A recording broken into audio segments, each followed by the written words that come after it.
We're just setting up. Good evening, everyone. Okay, let's have live now again for the situational questions of forensic. Oh, day two. Sara natin bintana. Maingay. Mm. Hey, Cream. Huy, kumusta ka na? Ano balita sa'yo? All right. Hey, Cream Rich, thank you for joining. And some others, of course, we're expecting more of those students who would like to join us. You can ask questions, anything that you want to ask. Of course, I would like to call the attention and thank you for your participation. Of course, Miss Coting, Marvin, and of course, to some others nandito ngayon. Ishnilon, yan. Okay, am I audible now? Because we're going to have some chit-chatting. Okay, chit-chatting. Kwento-kwento lang ba? Nick na Nikki kay Julian. Okay, we're preparing for our live. I started early, 5 minutes earlier tayo ngayon. And Redo, hi Redo. Mm. Wala pa ako dito sa kabilang phone ko. Mm-mm. Okay, we're going to have our live as early as 10:58. Claire, 27. Oh, wala ako dito Teka. Ano sa'yo? Ha? Parehas ako. Anyway, that's me now. Yeah, that's my best. Uy, Eric. Eric's. Hi, Eric. Oh, we're gonna continue now. Oh, let's continue our, nakatapos na tayo ng 1 to 20, 21 to 40. Thank you for posting. Okay, I would like to invite everyone. Okay, to those who would like to join us, please feel free to do so.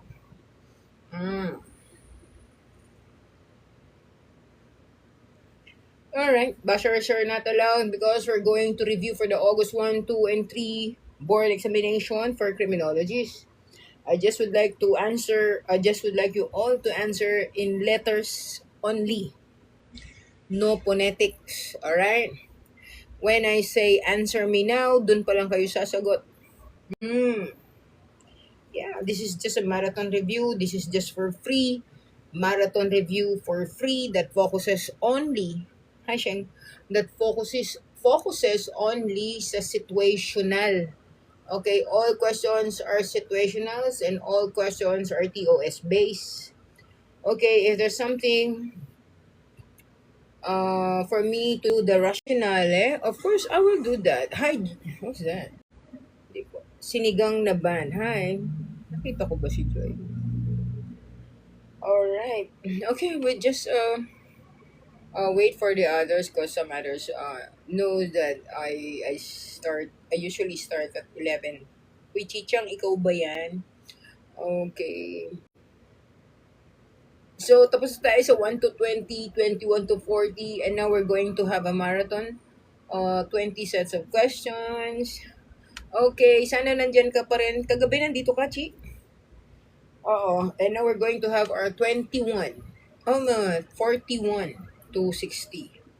Good eves po. Ikaw ba yan, Chichang? Ayan, very good. Sina-shoutout na kita Buti sa first night, dito ka? Okay. If I'm going to do the marathon review and you think that I need to have the rationale type, okay, so I'll do. Tulad kagabi. Nakatapos ka ba kagabi, Chichang? Okay. But, oh, that's my sister, Nix. Hi, Nix. Kamusta ka na, Nix? Ay, sumakit ang ulo ko. Jeron. Thank you for the heart. Okay. Oh, 55 viewers, Chichang. Third day ka na sa akin, third night. Of course, we need to complete the 100 situational questions, no? So, of course, this is just situational. Meron pang identification of the parts of the instrument, equipment, and or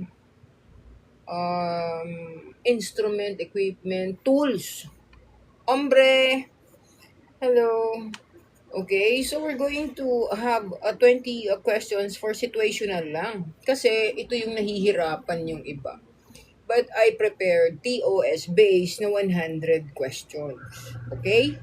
So meaning we will be having our number 41 to 60 for free. And I'm going to do it with rationale kung kailangan, kung hindi naman, okay, masipag naman tayo dyan. Okay, so no bashers allowed.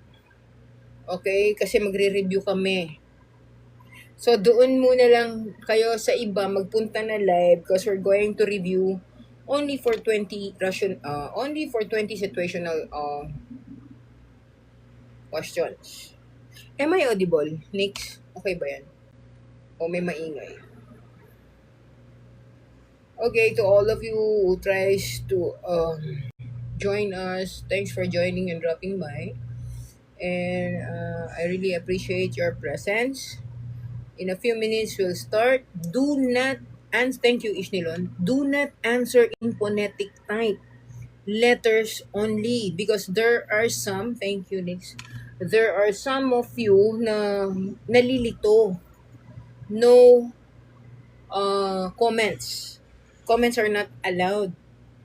Letters only. Huwag nyo nang duduktungan, madi-DQ kayo. Disqualified. Pati mukha ko kasama na. Para lang mamimik nyo yung bibig ko kung ano yung sasabihin ko. Thank you 100 plus viewers, no? Oy, Miss Nikki, wala ka kagabi. Andito si Joy. Oh, ang daming present kagabi na wala ng first day. Okay? So in a few seconds, we will start in a few seconds. Of course, maghatak na kayo na magtatap-tap dyan. Kasi, kailangan may interaction tayo. Hindi pwedeng wala. Baka sabihin naman ni TikTok, boring naman to. Post na to. Okay? So, now, I'm going to ask question. Andiyan na ba si Joy? Andiyan na si Joy, Nix. No? Sumasali rin yung Nicky Mouse. So, thank you so much for joining. Of course, my moderator sister Nix and moderator partner Borlog. si Softly, medyo inantok at kailangan magbawi muna. And of course, to some others na nasa kabilang account na nandito ngayon, thank you so much for dropping by. Kuya Chan, Marvin, thank you so much. Please do tap your screen. Okay, the moment na magbigay ako ng questions, you answer by in letters only, ha? Letters only. And this is for free. Marathon review tayo. Situational. Ma'am, ang hirap ng situational. Sasabihin na naman nila, ang hirap ng situational. Okay. If it's a situational type of question, you better put yourself that you are the one. No? Yung sinasabing kwento. Situational. Sitwasyon kasi yan. So, may kwento. Okay. Number 1. Letters only. Pag sumagot kayo ng phonetic, madidikyo kayo kasi you cannot follow the rules. Phonetic means Alpha, Bravo, Charlie, Delta, Echo, Foxtrot, blah, blah, blah, blah. Yun ang tinatawag na phonetic. Huwag kayong sumagot ng phonetic. Letters only, ha? Letters only. Walang extra comments. Walang ganon. Wala. Alright? So, DQ means disqualified. No? Okay, if I need to make rationale, okay. Pero this is final coaching. Madaya kayo. Oh. Okay, number 1, 41. 41 to 60 tayo. 41, Locard's Exchange Principle. Okay, sinasabi ko lang. Pero sa real McCoy, wala kayong ganitong sasabihin kung anong type, ha? Okay, Locard's Exchange Principle tayo. Okay, number 41. A suspect daw. A suspect denies, start writing. Okay, ready na. Sense of hearing, lakasan, ha? A suspect denies entering the victim's residence. However, investigators recover carpet fibers from the suspect shoes that are consistent with those found inside the victim's house. Now, ang tanong, so ang ibig sabihin, yung suspect, dinideny niya pumasok siya sa victim's residence, sa tirahan ng biktima. Itong mga investigador naman, may na-recover sa carpet ng fibers ng shoes that are consistent with those found inside the victim's house. Now, ang tanong, dahil sa Locard's exchange principle, alam nyo yan, which forensic principle best explains this finding? A. Best evidence rule. B. Locard's exchange principle. C. Rule on double jeopardy. And D. Miranda doctrine. Answer me now. Game. Try. Try kayo magsagot. Okay?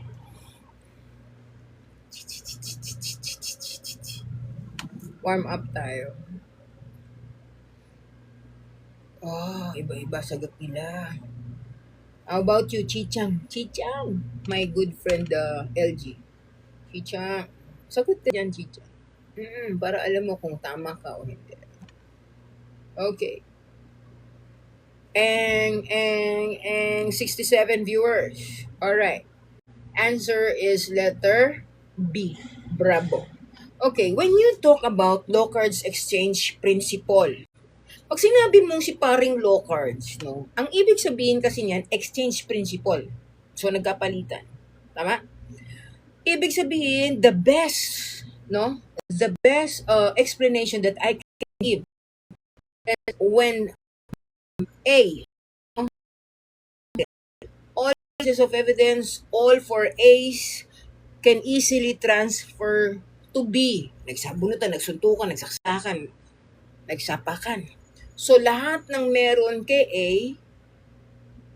could easily transfer to B. Tama? At lahat naman ng na kay B could easily transfer to A. Nagkakaintindihan?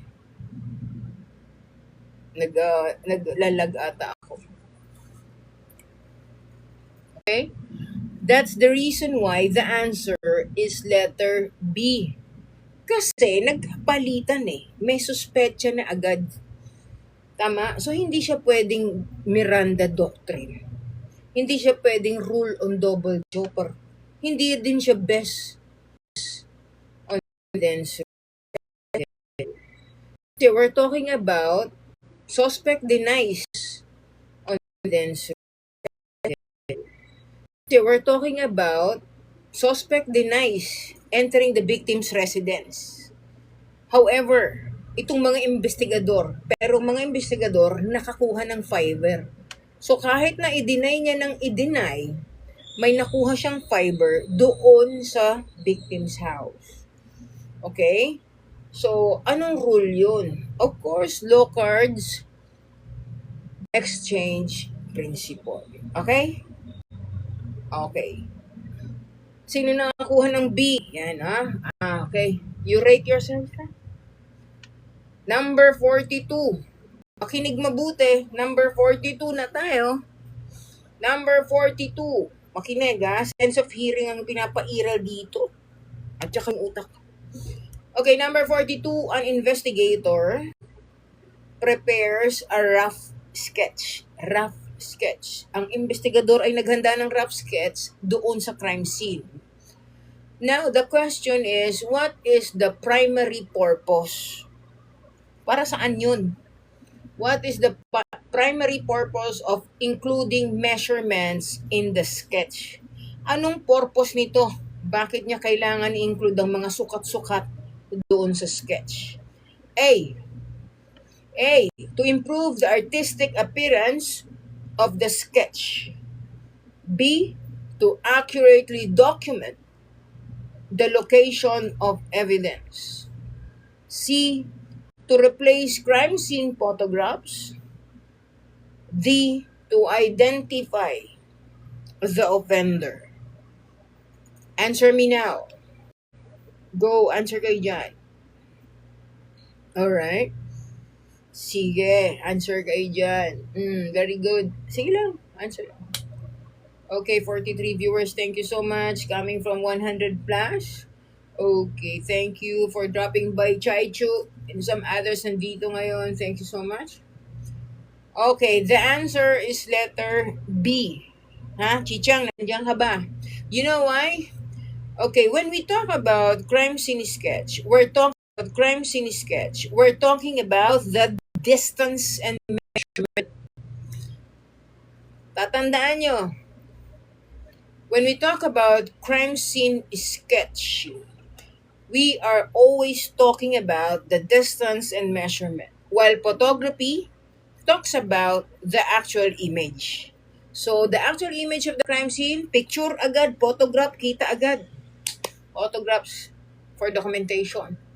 But we need the measurement and the distance. So, ang tanong niya, anong purpose nito?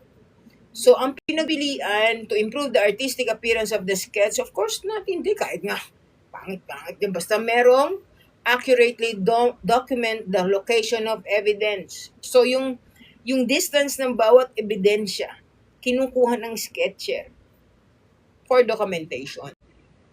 Okay? Letter B ha, ang sagot. Okay, let's go 43. Fingerprint development. Okay, let's talk about fingerprint. A latent fingerprint is discovered on a clean glass bottle recovered from a burglary scene. Okay, ha? So may na-recover na latent prints. Intindihin nyo, may na-recover na latent prints doon sa clean glass bottle. So may bakat.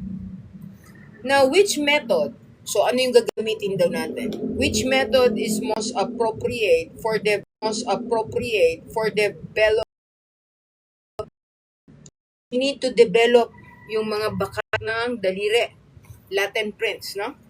Letter A, iodine fuming. Uy, lag ako. Wait, shift.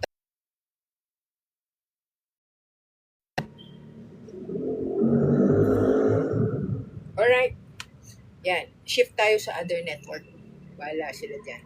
Uulitin ko. Hindi na ako lag. Hindi na. Hi, Yumi. Okay na.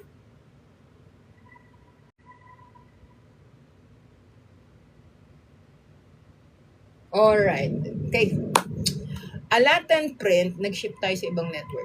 A latent fingerprint is discovered on a clean glass bottle recovered from a burglary scene. Which method is most appropriate for developing the print? Oh, so may nakita, ito na, inuulit ko na nga po. So may nakita, may nakita ang fingerprint sa clean glass bottle. Ngayon, ano yung gagamitin natin method para i-develop? Pag sinabing i-develop, para makita natin yung totoong bakas ba? Yung bakas and baka. Para ma-develop yung sinasabi nating latent prints. Anong gagamitin natin? Sabi niya. Okay, iodine fuming, letter A. Letter B, black powder dusting. Letter C, ninhydrin solution. And letter D, luminol. Sagot. Sagot kayo dyan. Sagot. Yan. Kala ko hindi nyo narinig. Anong araw ba ngayon? Ang daming nakalag. Okay. Now, the answer is letter B, black powder dusting. Okay, very good Okay, it cannot be iodine, it cannot be ninhydrin solution, of course, no? And lalo na luminol. That's for blood, no? So, kailangan natin i-develop circular motion yan, hi Pamnil, through the use of black powder. And that's what you call dusting. So, dinadust natin siya ng black powder. Okay? So, black powder dusting. That's letter B. Nakakuha. Ba't may mali ka, Angelo? Angel of mine, may mali ka. Okay, number 44. Makinig mabuti. Number 44. Investigators apply luminol inside a room where the suspect attempted to clean the floor. What is the primary purpose of using luminol? Alam nyo ba yung luminol? Baka lalabas to, no? Luminol is a kind of reagent. Chemical reagent yan. Bakit merong luminol na ginagamit kapag nagkaroon ng linisan after the scene of the crime processing or crime scene processing? Ano ang gamit ng luminol? Alright.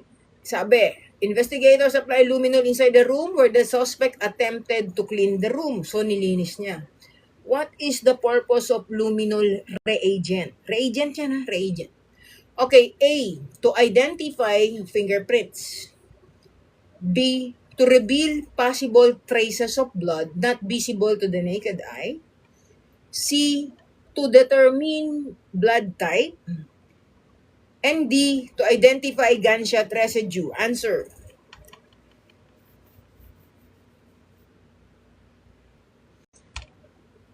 Oh wow, answer kayo dyan na mag-answer. Libre po ito. Makinig lang kayo na makinig. These are all situational questions from the upcoming board examination for licensure examination for criminologists. Sorry.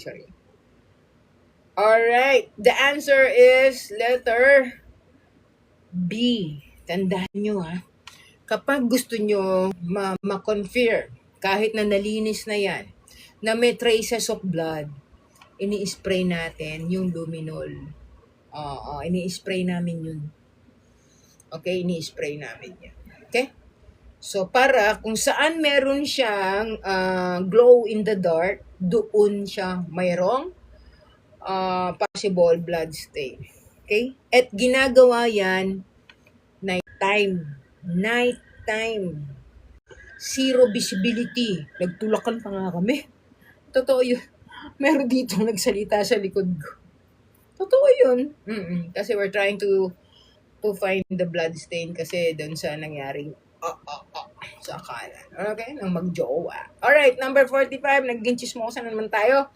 Firearms identification naman tayo. A bullet. Hindi. Kapag gusto lang ng team leader ma-determine kung saan yung possible areas na merong or nagkaroon ng dugo. Okay? So that's the time na pwede kayo mag-conduct ng luminol examination during night time to. Kaya pwede magre-request ang investigador ng tinatawag na letter request for re-entry. Kailangan aprobado yun ng prosecutor, ng piskal. Hindi pwede, hindi. Magkakaroon kang technicalities, no? O bakit mo pinasok tapos na kayo mag-conduct? Parang ganon. So kailangan aprobado po yan ng mga piskal. Yeah. Totoo, Nix. Totoo yan, Nikki. Totoo. Hindi. Tsaka mahabang ma'am. Tsaka tulong. Alright, let's proceed, no? A bullet is recovered from victim's body. Which firearm component leaves microscopic striations? Okay, no matter how will you pronounce the striations, but that's microscopic striations on the bullet that aid in firearm identification. Ulit, a bullet is recovered from victim's body. Anong firearm na component? Which firearm component leaves, nagiiwan ng microscopic striations on the bullet that aid in firearm identification para makatulong na ma-identify yung firearm? Okay, letter A, trigger. Letter B, barrel.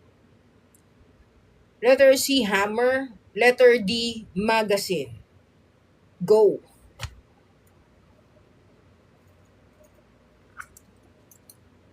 Answer ko yan. 45 na tayo.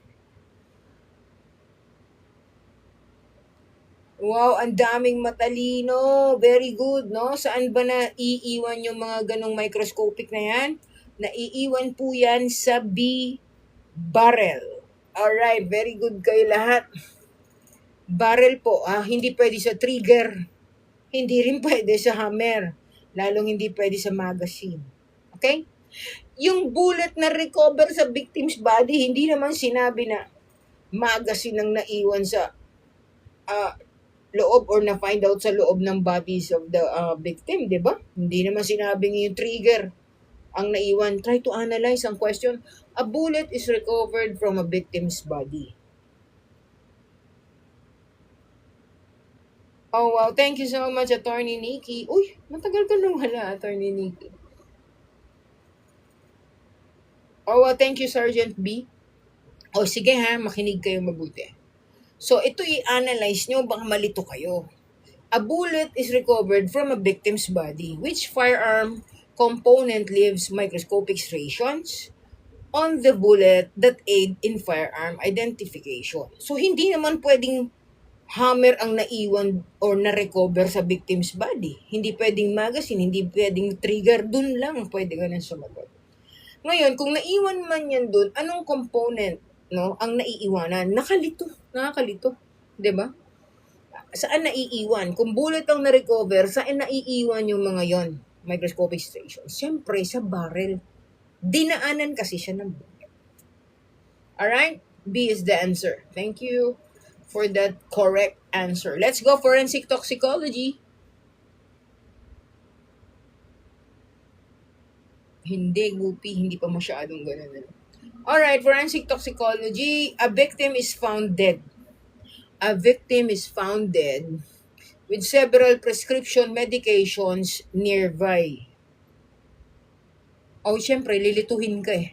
Huwag na kayo magko-comment ng ganyan, no? Kasi baka maalis ka dyan, nakakalomoral kasing sasabihin mo na pamatay talaga ang forensic science, no? That could be a very negative comment doon sa mga nag-aaral. Okay? So, next. So, ganito ang mangyayari, no? Forensic toxicology tayo. Okay, a victim is found dead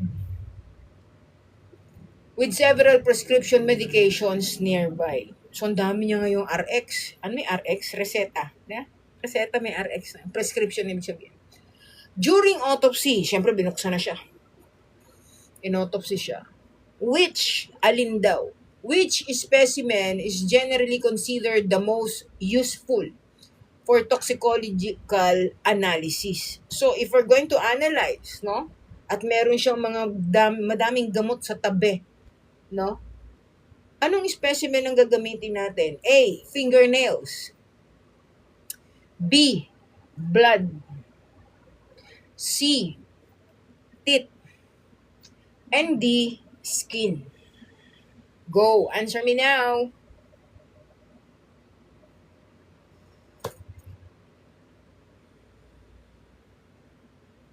Alright. Oh, do not answer words, answer letters only po. Letters only para hindi kayo mawala dyan. Letters only. Thank you so much for the gift, Nix. Thank you for the gift. Okay, the answer is letter B. Huwag po kayo sumagot ng words, ha? Letter B. Why? Of course, no? Kapag ino-autopsy ka, at kailangan natin ma-determine kung ano ba yung nangyari at marami kang prescription ng gamot, we need to know saan galing. Saan manggagaling para mapatunayan natin kung ano ba yung cause of death. Fingernails, syempre hindi. Alam mo, manggaling sa kuko. Skin sa balat, syempre hindi. At sa ipin, hindi. So, what we need to of course, is blood. Blood. Dugo. Okay, that's number 46, letter B. Number 47, forensic pathology. Number 47, a forensic pathologist daw, determines the victim died due to drowning. Lunod ba? Lunod. A forensic pathologist determines that a victim died due to drowning. The classification of drowning as homicide, suicide, accident, or natural is referred to. If you're going to classify yung pagkakalunod, no, ng homicide, suicide, aksidente ba to, o natural cause of death, anong tawag doon? A. Cause of death. B. Mechanism of death. C. Manner of death. And D. Time of death. Go. Answer po kayo dyan. Answer na, answer na. Answer na. Hindi po ako Dr. Echo. Oo, hindi po ako doktor. Ako po ay, yes. Ako po ay guro. Nagtuturo po ako. Alright. Sige. Answer pa. Wala na ba sasagot? 99 kayo. Ang konti na sumasagot. Ayaw mag-participate ng iba. Click nyo lang yung letra. Wala na sasagot? Okay, very good. Kung ayaw nyo na sumagot, Angel, isang sagot lang. Bruhang to. O, isa lang. Huwag nyo akong spam. Magagalit si TikTok. Okay, the answer is letter C. Manner of death. Okay, yung mga sumagot ng hindi C, makinig mabuti. Okay, iba kasi yung cause, iba yung manner. Tandaan yan, the cause and manner of death. Magkaiba, makinig mabuti. Forensic pathologies determines that a victim died due to drowning. So, ibig sabihin, alam niya na agad yung cause of death kasi forensic pathology siya eh. So, alam niya na agad na itong taong to nalunod. Cause of death, drowning. Now, ang tanong niya, if we're going to classify itong cause of death na drowning, ano ang tatawag mo dito? Homicide, aksidente ba to? Natural ba to? Suicide ba to? So therefore, ang tinatanong na niya is how to classify the manner of death. Oh, paano siya namatay? Hindi yung cause, hindi mechanism, hindi time.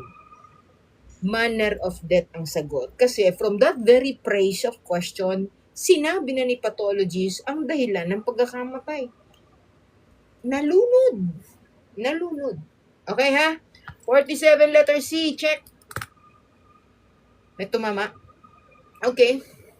Number 48. Sana natututo kayo, no? Number 48. Kakamawit. Okay.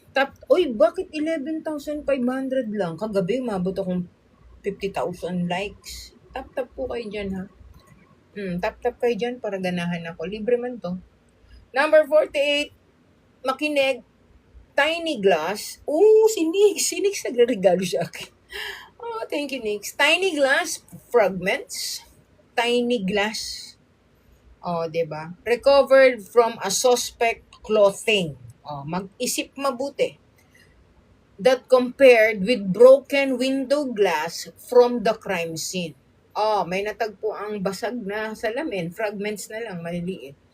Doon sa damit ng suspect.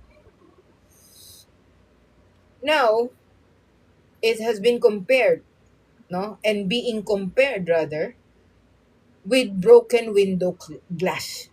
Syempre, i-compare yung nasa damit at saka dun sa window glass na basag. We need to compare. Ang tanong, what is the primary value of this evidence? A, it may associate the suspect with the crime scene. B, it absolutely proves guilt. C, identifies the motive. And D, determines the victim's identity. Go. Miss Blanco. Okay. Naintindihan niyo ba yun? May sumasablay, 101 viewers, thank you so much for the trust. Of course, number 48 na po tayo. Haba ng pangalan niyang love. Number 48 na po tayo. Okay, wag po kayo mag-comment dyan. Mag-answer po kayo. Okay? Okay, the answer is letter A. Alpha. Bakit? Kasi may nakuhang maliliit na salamin, fragments na lang, sa suspect's clothing, sa damit. Tagalogin yung sarili nyo habang nag-answer kayo, then kwento kasi ang senaryo. Ngayon, we need to compare itong mga maliliit na fragments na salamin dun sa basag na window. So, ano nga yung primary value nito? Ba't niya ginagawa? Ba't gagawin to yung comparison nito? So, the answer is letter A. Thank you so much for that finger heart. The answer is letter A. Why? Because it may associate the suspect with the crime scene. Pwede naman. 'Di ba? Pwede nating i-associate yung suspect. Sa damit niya nakuha kasi yung fragments na basag-basag. So, the reason why letter A ang answer. Okay? Alright. No? So, letter A is the answer. Number 49 na tayo. 11 to go. 11 questions more. I need more likes. Talunin nyo. Dapat yung kagabing 50,000 yung batch kagabi. Dami kong likes. 55 ba yun? Dami. Alright, 49. Wait, tama ako letter A. Oh, patay ko 49. Question document tayo. An anonymous ransom. An anonymous ransom note. Maliit, hindi letter. An anonymous ransom note is believed to have been printed using a laser printer. Tama? Which forensic examination can help identify the printer use? Remember, we are on question document. QDE. Kulang yan. We are on question document examination. Tandaan nyo, huwag nyong iiwanan yung salitang examination. Ha? QDE. Question document examination. An anonymous ransom note is believed to have been printed using a laser printer, which forensic examination can help identify the printer use. A. DNA analysis. B. Examination of printer characteristics and toner patterns. C. Ballistic examination. And D. Blood typing. Go. Answer. Tap, tap, tap, tap, tap, tap, tap. Okay, wag po kayo sumagot ng phonetic. Letters only. Follow the instruction. Okay. The answer is B. Because DNA analysis has nothing to do with this question because we are talking about printer. Yan na, lagi niyong iisipin yung tanong. So, ballistic and blood typing has nothing to do with the question because the question is all about question document examination that has been printed using laser printer. That's the reason why the answer is letter B. Alright? B.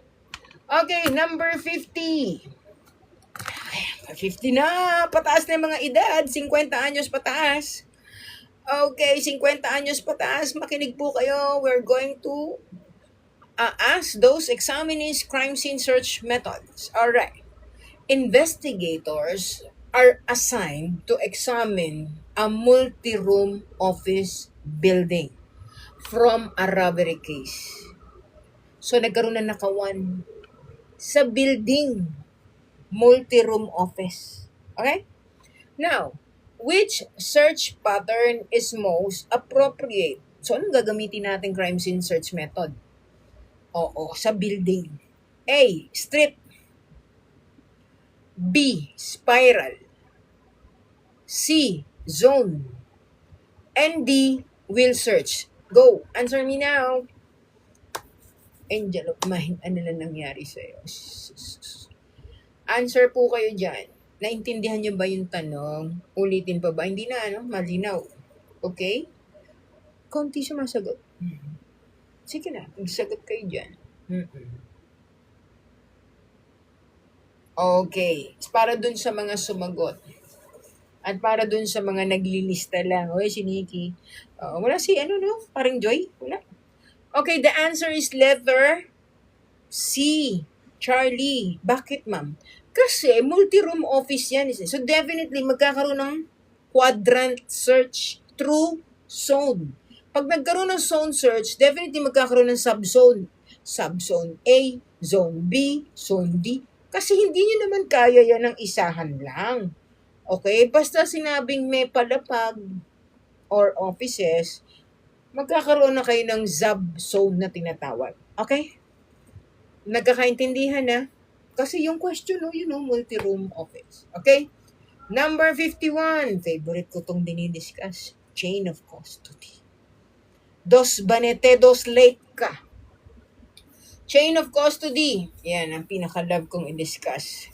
After collecting a firearm, so nagkaroon ng collection ng firearm sa crime scene, the investigator immediately marks, photographs, labels, and document the evidence before submission to the laboratory.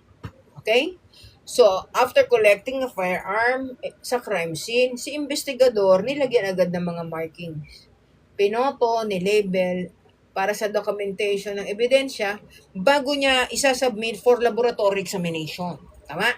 Yan ang tinatagalog ko. Now, ang tanong, why is this procedure essential? Bakit importante ito? Bakit importante ito? Dahil letter A, to increase the weight of the firearm. Letter B, to preserve the identity and integrity of the evidence.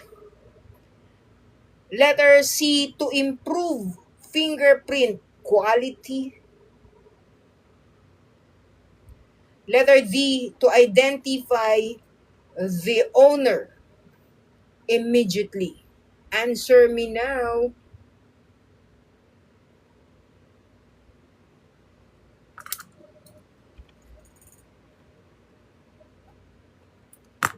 All right, very good.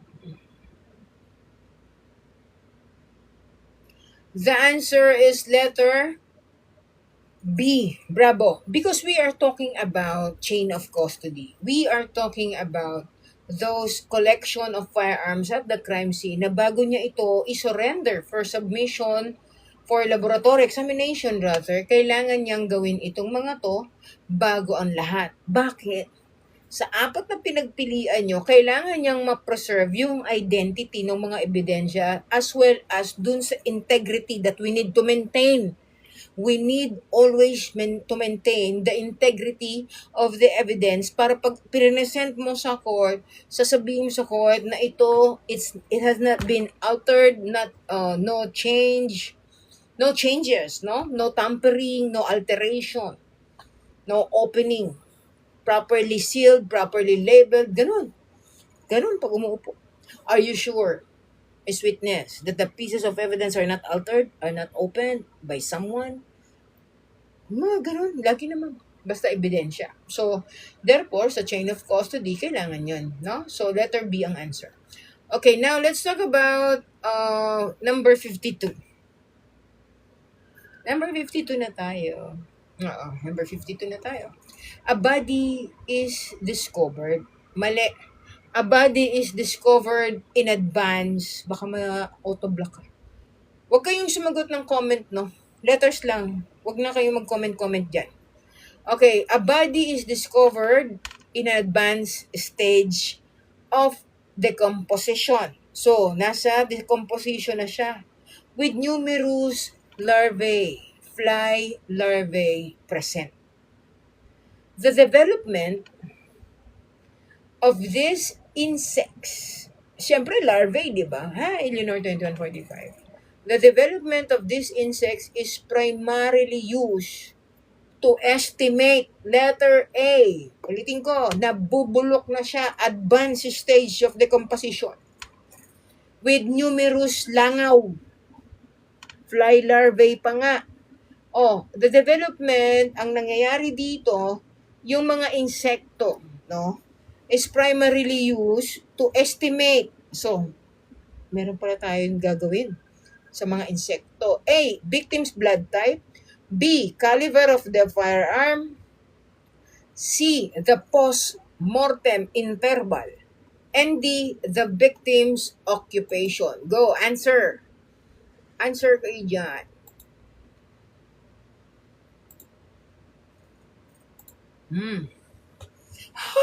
Ayan, nahulog.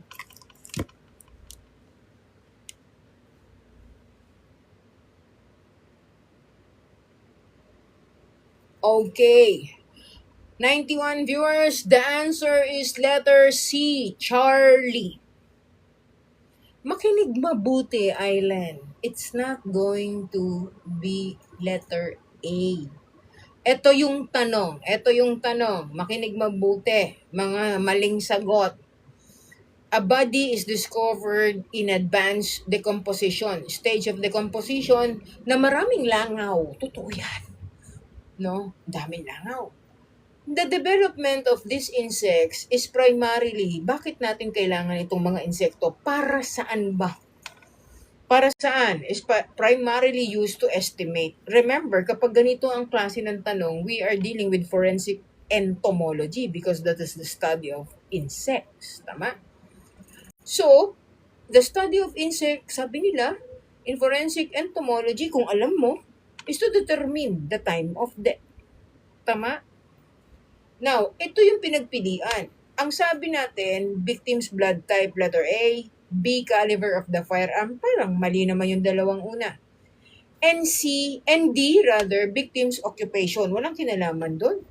Hindi porke, ano ba trabaho mo para langawin ka. And caliber ng firearm mo, walang problema dyan para langawin, di ang kasali. And victim's blood type, no. We are talking about the post-mortem interval. The time elapsed during na namatay ito, ano yung nawalang oras? Ngayon, ginagamitan natin ng insekto because we are trying to determine the time of death. So, of all those choices na meron, ano ang kukunin mo? Letter C, post-mortem interval and or the so-called PMI. Papa, Mama, India. Alright? Yes. Forensic entomology. Okay, answer lang po kayo dyan. Puro letters lang, no comments allowed. Okay, para hindi malilito. Now, forensic entomology. Baba ng likes ko. Tuloy pa ba natin ito bukas? 52, the answer is letter C. Now, let's go 53, forensic anthropology. Ano ba inaaral dun? Only skeletal remains are recovered from a remote mountain area. Sa mataas na kabundukan, sa malayo at mataas, may skeletal remains. Now, which characteristics is least, L-E-A-S-T, is least likely to be determined from skeletal examination alone? A, approximate age. B, biological sex. C, ancestry. And D, exact cause of death in every case. Sagot. Nakakalito yan. Sige, sagot kayo.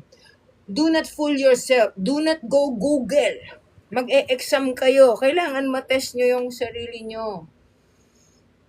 Okay? Only skeletal remains are recovered from a remote mountain area. Which characteristic is least likely to be determined from skeletal examination alone? Least, L-E-A-S-T. Alright, wala na bang sasagot? Wala na. Sige, alam niyo yung 92 viewers, naghihintay lang sila doon kung anong correct. Sumusulat yung mga yan. Anong gagawin ng 92 viewers na yan, di ba? Ayaw lang nilang bigay ng sagot, kaya huwag kayong magulo dyan sa comment, ha? Letters lang. Okay, the answer is the exact cause of death in every case. Letter D, delta. Bakit? Bakit? 2145. Forensic anthropology is the study of skeletal remains and its humankind. Hindi yan tinuturo. Ituro naman mga professor, no? Ang forensic anthropology po not focuses only sa skeletal remains. It has to be also to be taught by the instructor, professor, humankind. Skeletal remains and humankind. Saan mo ipapasok ang biological sex, ang ancestry, ang age? 'Di ba? Through forensic anthropology. And the answer is D. Kasi ang sabi ng tanong, which characteristic is least, kumbaga, least likely, wala nang kwenta pagdating sa skeletal remain. Bakit? Ang sabi kasi ng D, cause of death in every case. Madedetermine mo ba yon cause of death? Well, in fact, ando dun yung age, yung sex, tsaka ancestry. So least, yung pinakahuli. Ah, exact cause of death. Siyempre, alamin mo muna yung unang tatlo na nauna. Alright? Very good. So, the answer is letter D, Delta. Number 54. Tatandaan niyo yung mga paliwanag ko, ha? Yung rasyonale. Alright, number 54. DNA evidence naman tayo. 54 na. So, may kalahati pa tayo bukas. DNA recovered from a saliva on a cigarette butt. Yung dulo ng sigarilyo. Di ba? Yung butt, yung puwet tawag. Dulo ng sigarilyo. So, DNA recovered from saliva on a cigarette butt. Yung laway doon sa cigarette butt. Yung gano'n na. But, okay, matches the suspect DNA profile. Nag-match ka suspect. Huwag ka na maghangad, space, libre lang to eh. Paganahin mo yung utak mo. Yan ang maganda. Okay? Paganahin mo yung utak mo, tsaka yung sulat mo, para mas ano. Okay? Oh, yun ang gusto namin mangyari dito, para tumalino sila lalo. Okay. DNA recovered from saliva on a cigarette butt matches the suspect's DNA profile. What is the strongest evidentiary value of this finding? What is the strongest evidentiary value of this finding? A, it it links the suspect to the cigarette. Letter B, it conclusively proves the suspect committed the crime. Letter C, it identifies the murder weapon. Letter D, it determines the time of death. Answer. Yan. Okay, huwag na kayo masyadong demanding, ha? Oh, kayo naman eh. Oh, sige, sagot na kayo dyan. Mm.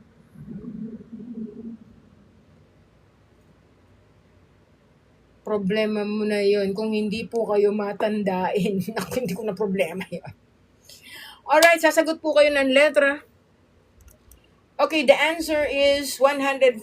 Nakasagot na ba yung 104 natin? Okay, 104 viewers. Okay, please do tap your screen. Daigin nyo naman yung kagabing 50,000 likes. So, the answer is letter A. Pag sinabi nyong link, there's always a connection. Tama? Pag sinabi mong link, there's always a connection. So, nililink niya si suspect sa sigarilyo. Nagkakaintindihan? That's why the answer is letter A.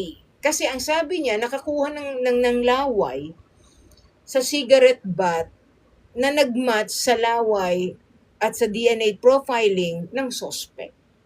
So definitely, sabi niya, what is the strongest evidentiary value of this finding? So definitely, it links the suspect na naninigarilyo sa cigarette. Diba? So, pag sinabi nyo link, it connects, may connection. Pero kung ang letter B sasabihin nyo, conclusively proves the suspect committed the crime, how can that be? Hindi ka pa dumaan sa DNA examination. Diba? It identifies the murder weapon. It cannot be. It's not a murder weapon. It determines the time of death. No one can determine the time of death. So, the answer is letter A because it links the suspect to the cigarette. Number 55. So, the answer is letter A. Number 55, last 5. Makinig po kayo, last 5 na. Totoo ba yan? Ang bilis natin ngayon, ano? Alright, gunshot residue. A suspect test negative. Uy, yung suspect nag-negative. For gunshot residue. GSR to hindi to GPR. GSR.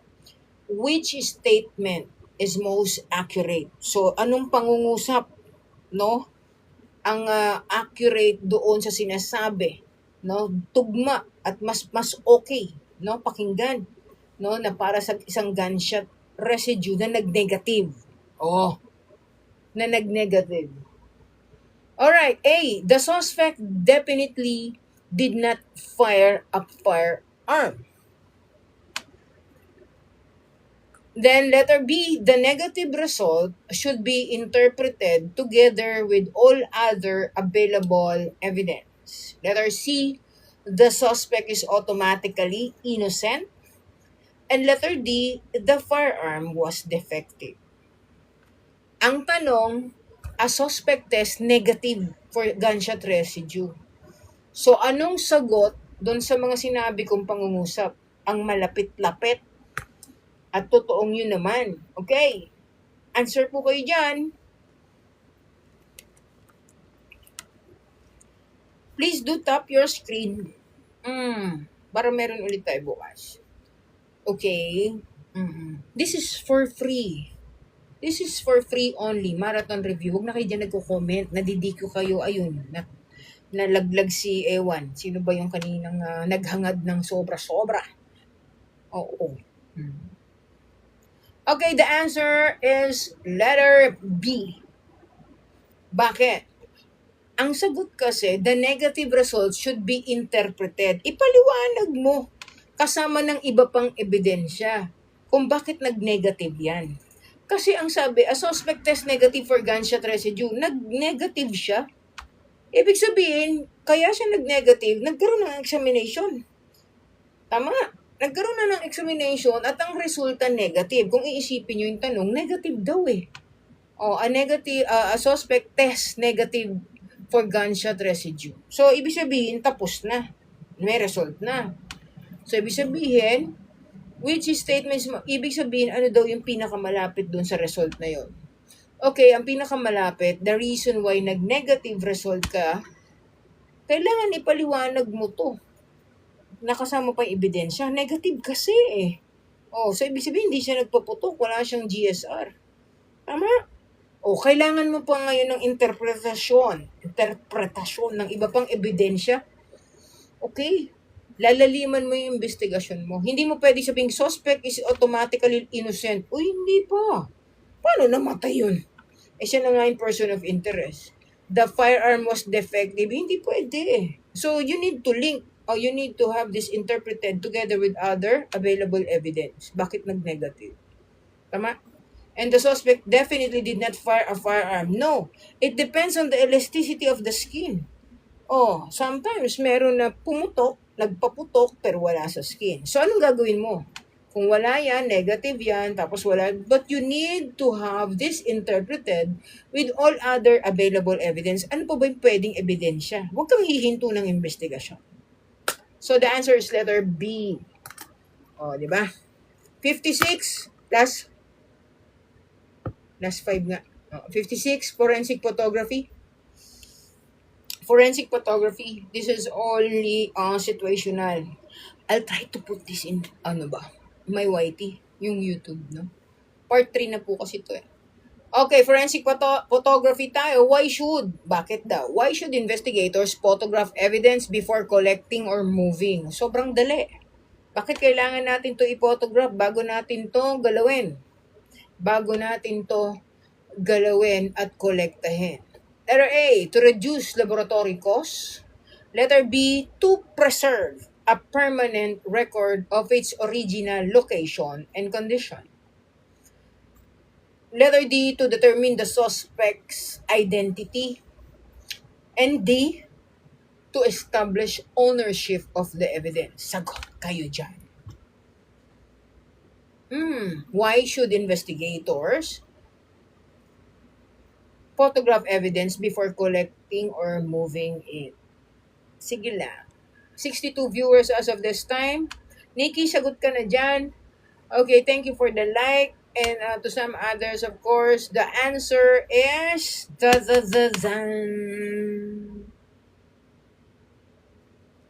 answer is letter B.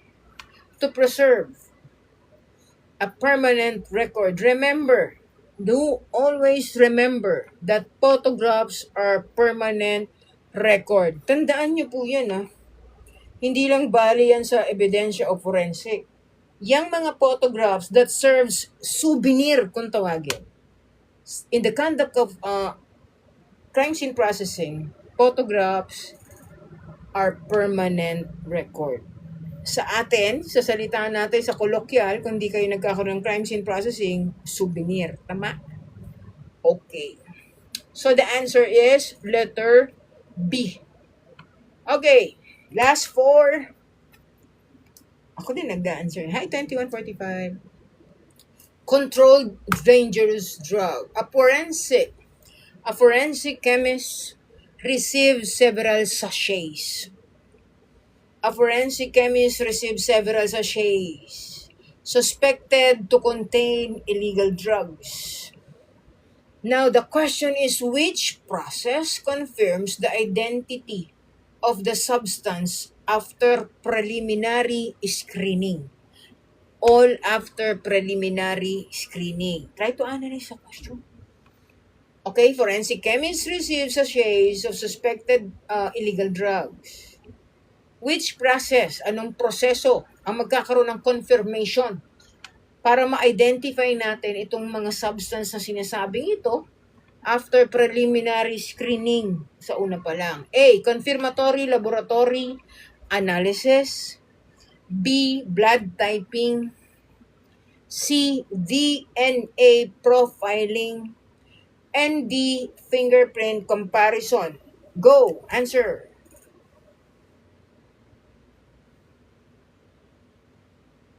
Wow! Daming sumasagot. Wow! Papasa na kayong lahat na mag-e-exam sa board examination day 1, August 1, 2, 3.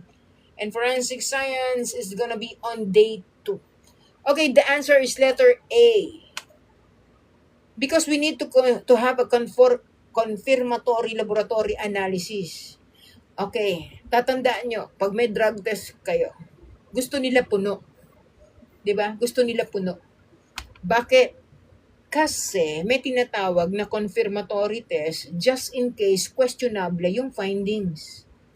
Okay? Hindi ka pwedeng hinga ng another container for another urine. Walang ganon. Kung confirmatory laboratory analysis ang gagawin sa urine o kaya dun sa drugs or illegal drugs na na-receive ni forensic chemist or urine, it should be the same urine coming from that person. Nagkakaintindihan ha? Tips yan. Tips and learnings.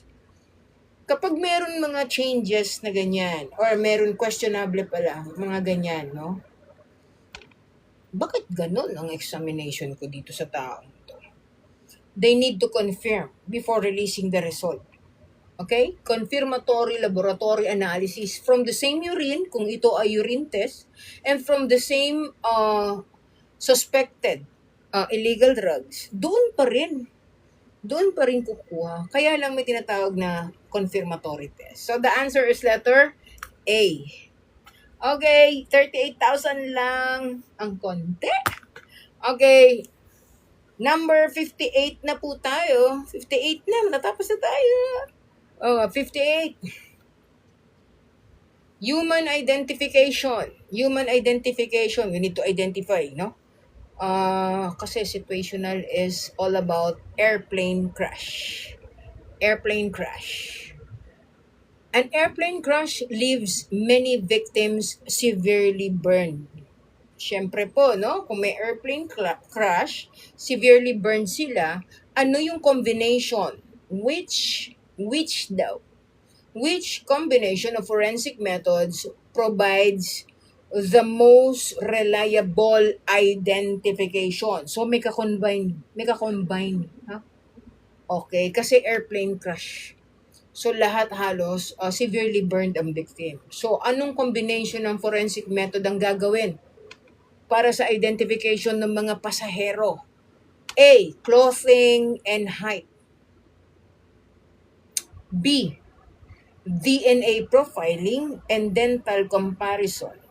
C. Hair color and fingerprints only. And D. Eyewitness testimony alone. Go. Sagot po kayo dyan. Oh, wow. Okay, please do claim it right now that you're going to pass the board examination this coming August 1, 2, and 3. Ha? Uy, TikTok, ba't ngayon ka lang? Do claim that you're going to pass the board examination. Claim nyo na agad that you're going to pass. Be very confident. No? Be very confident. Okay, the answer is letter B. Because DNA profiling and dental comparison, no? Those two Yan. Yan yung mga matitibay pagdating sa identification ng isang tao na hindi na makilala. Those victim that's beyond recognition, ang ginagamit po dyan, syempre, ano siya, totally burned siya. So, wala tayong gagamiting fingerprint. So, anong hahabulin mo dyan? Kung hindi naman siya masyado at pwede pang makunan ng mga human tissues or kung ano pwede natin makuha for DNA. And then, of course, the dental set of teeth, no? For dental records or dental comparison rather. Okay? So, ang combination na gagamitin ay letter B, dental comparison and DNA profiling. Okay? Number 59. 59 na po kami. Malapit na po kaming matapos. Number 59, investigators seize, no?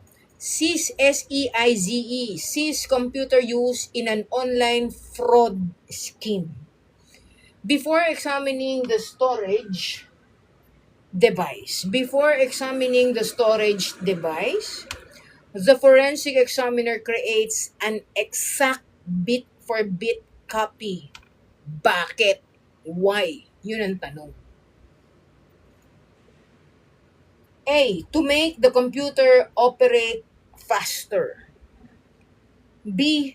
To preserve the original evidence while conducting analysis on the copy. C. To erase deleted files. And D. To improve internet speed. Masyadong malayo. Okay, drop nyo agad yung letter D. Answer.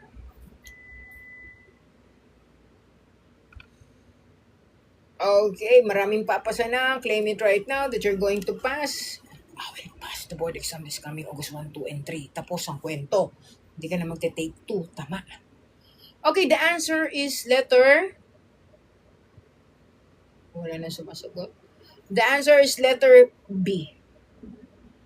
You know why? Anong sabi ko kagabi? When it comes to digital forensics, walang tapon. Lahat collection. Because you need to bring that and prove that in court na ito yung mga collectibles pagdating sa mga digital evidence. Kakaintindihan? So, it cannot be erasing deleted files, letter C. Hindi pwede. Hindi rin makukuha para pabilisin yung computer. Hindi rin pwede ma-improve ang internet. Kasi ang sabi sa question, investigators seize a computer used in an online fraud scheme. Okay, so ano sila ng mga computer para sa online fraud scheme. Pero bago nila to i-examine, before examining the storage device, hirap magtagalog minsan. Before examining the storage device, yung forensic examiner creates an exact bit-for-bit copy. Inintindi nyo sana yung tanong. So, ang sagot, to preserve the original evidence while conducting analysis on the copy. So, meron siyang reserve agad. Yung reserve niya is yung original. 'Di ba? Kasi hindi na pwede yan na, nakuha mo na yan. Hindi pwedeng mawala. Sagutin mo pa yan. Alright? So, the answer is letter B. Last number na po tayo. 76 viewers, thank you so much for participating and for dropping by, and thank you so much for the trust. We will continue tomorrow for the 61 to 80. This is a marathon review of situational questions only. Situational. So, meron po mga identify siguro siya. Di ba? Sa akin, situational lang. And this is TOS based. Alright, last number 60. 60 na tayo.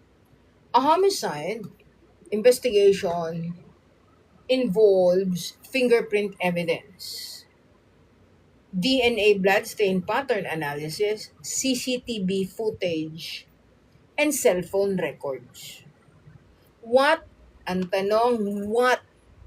the primary benefit of integrating these different types of forensic evidence? Ano bang dahilan nito? Bakit pinagsama-sama tong mga forensic evidence na to? Ano yon? Fingerprint evidence, DNA bloodstain pattern analysis, CCTV footage, and cellphone records. So, anong beneficyo nito? What is the primary benefits for this? A, it eliminates the need for witness testimony. B, it strengthens investigative conclusions through corroboration of independent evidence. C, it guarantees a conviction. And D, it replaces judicial proceedings. Go, answer po kayo dyan. Answer, answer, answer, answer, answer. That's gonna be the last question, 41 to 60 on our day 3. Tomorrow will be your 61 to 80. The following day will be the 81 to 100. Okay? So this is just for free, and you could answer this via sense of hearing and analyzing instantly. Diba? Ganun kabilis. Parang noodles. Okay, the answer is letter B. Okay, it strengthens investigative conclusions through corroboration. So everything to be considered as backup support para pagtibayin, no? Corroboration of independent evidence. Nakuha? So pinagsama-sama yan. Hindi pwedeng it eliminates the need for witness testimony. Walang ganon. Okay, hindi pwedeng guaranteed to. It's a guarantee na magkakaroon ng conviction. Walang ganon. Ang galing ni Nikki. Walang ganon. Hindi rin siya mapapalitan ng judicial proceedings. Kaya pinagsama-sama yan. What is the primary benefit? To strengthen investigative conclusions through corroboration of independent evidence. Alright, who got passing grade? And to those who did not make it, more time po, no, for analyzation, no, of those scenarios or situational questions, no. So it's never too late, no, na mag-aral mabuti. Try nyo tagalugin yung question at kwentuhan nyo yung sarili nyo. Dahan-dahan, huwag kayong magmamadali. But of course, we need to sumahin nyo rin yung oras. Time management. Kasi yan ang kalaban nyo during exam. Time management. Okay? And you need to follow instruction. Ang daming tips na pwedeng ibigay. But dahan-dahan ang basa. Dahan-dahang mabilis. Kumbaga, no? Kasi yung time element ay maiksi lang. Okay? But be very sure of yourself. Be very confident, no? About answering those questions, no? Situational, medyo mahirap kasi napapaisip kayo. Kaya ang technique natin is through sense of hearing. Madali mo ma-analyze. Alright?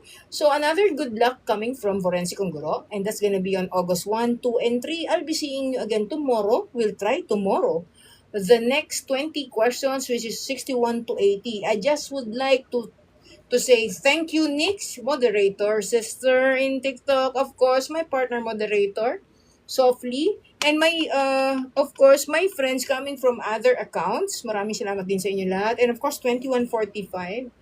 And yung mga nag-participate po ngayon, maraming salamat at nakakasunod na kayo, no? Answers only, no? Ng letters lang. Letters only ang sagot. Okay, so much for that. And we will end our live now para makapahinga na kayong lahat, tayong lahat. Okay, see you again tomorrow. Ayan, puro overtime si ma'am. Kasi we're going to have this marathon review for the sake of those na nangihirapan pagdating sa situation. Kaya naman tayo ay nagsasakripisyo. Irrationally pa, imbis na final coaching na lang. Alright? That's all for you guys. Thank you for the support. Thank you for the trust. I'll see you again tomorrow. Bye everyone!